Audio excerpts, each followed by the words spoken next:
Newcastle and Wanongoma. I'm a farmer, Yeah. crop farmer, livestock farmer. Okay. So in my livestock, I specialize in Brahmins, Yeah. beef masters, and bonsmaras, and also goats.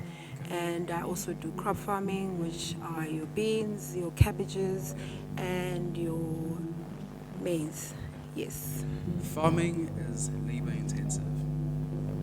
There's no time for your nails, your hair. So it's predominantly and has been historically a male dominated industry. Still is. How was it for you to decide that this is what you want to do?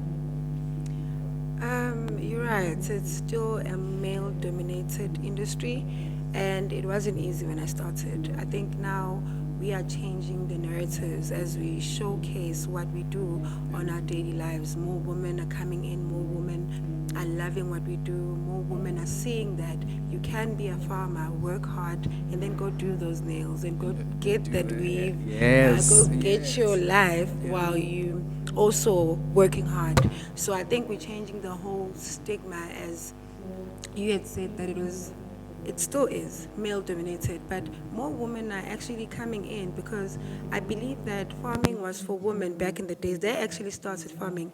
They used to go, they knew that they had to feed their family's food. So they would go out there, plant a small garden to make sure that their children are fed.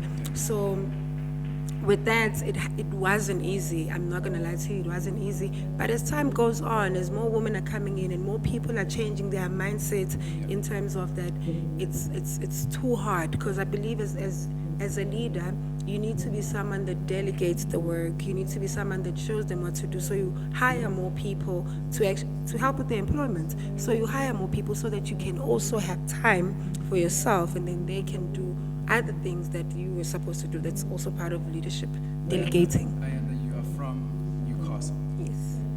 Now, just explain to everybody here what type of place Newcastle is. Just so that we can have an understanding of your journey and your challenges. Were you a person that just woke up and decided you were a farmer? Or were you a person that had lots of challenges and barriers that you had to break? So just explain to us the demographics of where you come from, your childhood, and how you actually got to this point where you decided that this is what you're going to do. You know, Musa, growing up, I always date back to my childhood that my mom used to always say, everyone must have a cow because when you die, we will bury you, and there has to be a cow that will be That's slaughtered, true. and that's business for someone else. And people pass away all the time. So it'll come back to me every now and then that mom used to say this, and we used to like have a small garden. Though I didn't take interest because I wouldn't water that garden. I'm not gonna lie. Growing up, I thought because I'm There such was no commercial aspect of no nothing. You know, I always thought, "Ugh, I'll be in the office, look pretty, you know, like do something that's office like because I'm someone, yes, office related. But when growing up, I started, when I met the guy that I met who inspired me, actually, I was inspired by a male. And I was like, if men can do it, women can do it better. Okay, so it was inspiration, not support. It was inspiration. So he inspired you, he didn't support you. Now let's get to the support. I want to know how Yes. did you what support? No, let's get back to your childhood story. I want to know how did you get back? How did you actually decide to Okay, I wasn't getting a job after doing my B.Ed. I was struggling a lot. And when I met this guy at Audi, he was actually buying a car, and I approached him because when you're a young woman, I believe you need to face your life, you need to ask questions, you need to be someone who wants to know, you need to want to know knowledge. You can't be someone where things just pass you by, you don't ask questions. So I asked this guy, how did you do it? And then he said, who are you? What do you do? I want to introduce myself. Because that's the power of networking as well. You need to network, go to people, and, you know. And I asked this guy, what do you do? He said to me, I'm a farmer. I'm like, farmer? What do farmers do? And he's buying an Audi. And it's cash. I was like, Yeah, but hey. cash. Okay. I was like, unbelievable. There's no way. Yeah. So from that, I was, you know, I don't know, like, firstly, it was like, farming can buy a car cash. What is this farming, you know? And then when I got to it, I got to, I got, like, I fell in love. Because one thing about farming, you plant something on the ground and then it bears food. And also, I was like, as long as a person or a human being is living on this earth, food will always be important. And I also looked at how everything comes from agriculture. Our furniture, we had to send the wood, and then it comes back as furniture. You look at gold, you look at all these things, and I was like, actually, we are agriculture. Let me research more about this thing, and then I started planting beans. From beans, I went to cattle. Cattle. Now I'm running a huge, I've heard of cattle. Well done. Thank you. Well done. Talking about support, let's go back to support. Yes. We know that you're working with the FoodBev Seta. Yes. Other than the FoodBev Seta, just explain to us, how was the support that you received from FoodBev Seta? How can the ordinary person have access to that? And how did you even know about it? And what can you say? As you said, a woman has to fetch her life. Literally, South Africans have to fetch their lives now. Everyone. Looking at the economy and looking at what's happening right now. But how do we find, as ordinary citizens of South Africa, how do we get the opportunities and how do we get the support? And with you personally, who gave you the support, especially through those dark days, especially when, as an entrepreneur, when you don't want to wake up at night, in the morning, and you know that, this is not for me. What turns you around and says, I need to carry on, I need to move, I need to be who I'm meant to be, which is what you are doing now. Yes. Initially, before I get into the financial support, I think one thing that always made me to wake up and do well, I'm actually thinking about this as we're speaking. I think it was my daughter. I didn't want to fail her. I wanted her to tell all her friends that, my mom. Yeah. My mom is this. I laughed at, even though I wasn't doing anything at the time, but I was like, I can't fail this child. She didn't bring herself here, so I need to make sure with everything I can. And I wanted to also, you can't be someone where your child will say, Mom, what were you doing when other mothers were working? Because you all have 24 hours. So I think she motivated me to wake up every day to, even when I couldn't, when I felt I'm tired. Because I'm not going to lie to you, I've wanted to give up more times than I could care to count. Like, it still is very challenging, because sometimes we rely on the climate change, we rely on the, weather conditions, and sometimes cows die because of certain conditions or the grass they ate. So it's a very tricky industry. When it gives you good, it gives you good, but when it doesn't, it also kills you. But with the supports, initially, it was literally from the government, but it was initially with the money that I started with, it was my parents.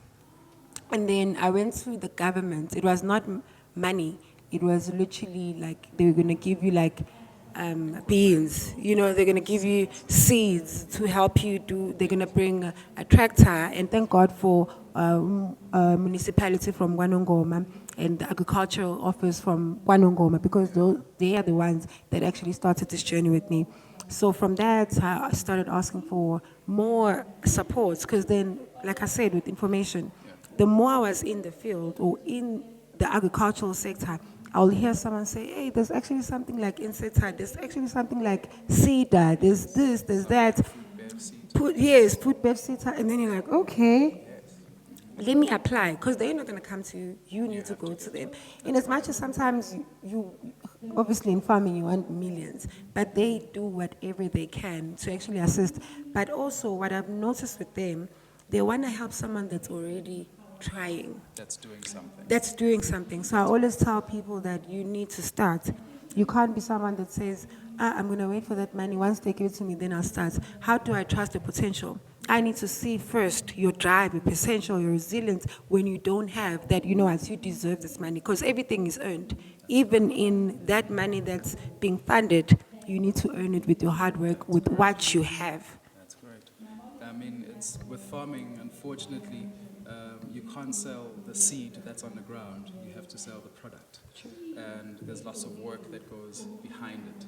And you are an example of the work that you have put behind it. And what we are seeing now is the product, but there has been work that has gone through. I'm sure you've had sleepless nights. As I said, farming is a labor-intensive industry. How are you coping as a woman through the whole commercialization of your farm and everything? How are you coping? My coping mechanism is thinking about the end goal and why did I start, and the people that I'll fail if I don't make it. All the women that have come in, all my followers, all the people that I know from home, people I used to go to school with, my family is inspired by me. And sometimes, if when I think about giving up, I need to think about the next person that will also give up on their dreams just because I gave up.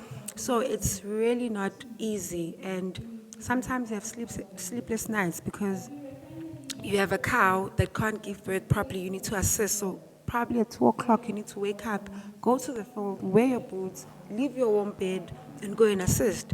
Yes, you have workers, but some things need you as the person who started this thing because it's your dream more than anything. So you're always worried. As I'm sitting there, I'm here, but I'm also working. Worried, yeah? I'm working, I'm here, but I'm working because farming is that's the most entertaining thing about farming. You learn every day. You can never say you know everything. So the challenges are there. They are bound to be there for every farmer because you have fire breaks, theft sometimes. You have people that also undermine the fact that I'm a woman. How can a woman have cows? So many cows. Especially with the theft aspect. How did you mitigate that, Yeah, that I risk? deal with them Hey? very well. You do. You deal with them very well. No, that's good. You have to stand here. But well done on Thank you. on your project. Thank you. And what do you think the type of support that you'll need going forward? What more do you think you will need to get to the end goal that you envision? I will definitely need more cows because the more work I have, the more people I hire. I will need more crops. I need more assistance with diesel because we plant like large spaces and it's very difficult because you need to use diesel. You need to, material. There's I don't have all the equipment. Sometimes I have to borrow. And when the person is using it in that season, and that's the thing with farming, it's seasonal. So there are seasonal produce. And when that person says, I'm also going to take 3 months to use this, and when you start planting, it's already off season. So you get to delay a bit because you don't have enough equipment, you don't have enough diesel to actually run. Now here's a tractor. How much is diesel? It's a lot of money. Labor, so I think most of the things I've done, I just need assistance there and there to create more job opportunities and also just to make life easier because when I'm stressed, sometimes I'm like, why don't everybody just leave and I close this thing? And that will be, that will be It happens to devastating. every entrepreneur. Devastating too. But just your last words on especially the youth and the women for this month. What would you say to the women that look up to you, inspire you, and follow you? What would you say to them? My girls. I would like to say to young women that are inspired, that are farmers, aspiring farmers, women that see themselves as me. I always say they will be beyond me because with the knowledge that I'm giving, you when you're a student, you become better than the teacher. So I would like to tell them that they should not give up on their dreams, especially agriculture. And I always say, even when I speak to them, that agriculture is the only vehicle that will change this economy. And I want them to focus and think deeper. What exactly is agriculture? So to my women out there, I want you to carry on changing the world, working hard. I know it's not easy being a woman, but continue working, continue pushing. You will see at the end that all your hard work was worth it. Thank you. Wonderful.